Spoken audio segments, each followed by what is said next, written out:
સુરેન્દ્રનગરમાં આમ આદમી પાર્ટીમાં કોંગ્રેસે પાડ્યું ગાબડું। બલગામડા બેઠકમાં ઉમેદવારે પકડ્યો કોંગ્રેસનો હાથ। બલગામડા બેઠકના ઉમેદવાર મોહન વાઘેલા જોડાયા કોંગ્રેસમાં। શિયાળી જિલ્લા પંચાયતના કોંગ્રેસના ઉમેદવારને પોતાનું સમર્થન જાહેર કર્યું। આપ અને ભાજપ વચ્ચે સાંઠગાંઠનો મોહનભાઈ વાઘેલાએ આરોપ લગાવ્યો।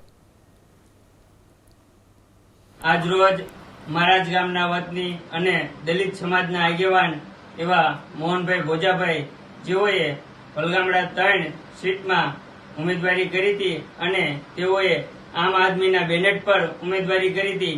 ક્યાંક ને ક્યાંક એમને સત્ય હકીકતની જાણ થઈ અને આમ આદમી પાર્ટી એટલે ભારતીય જનતા પાર્ટીની બી પાર્ટી છે એવો એમને ખ્યાલ આવતા હવે એ વિધિવત રીતે કોંગ્રેસની અંદર જોડાણા છે।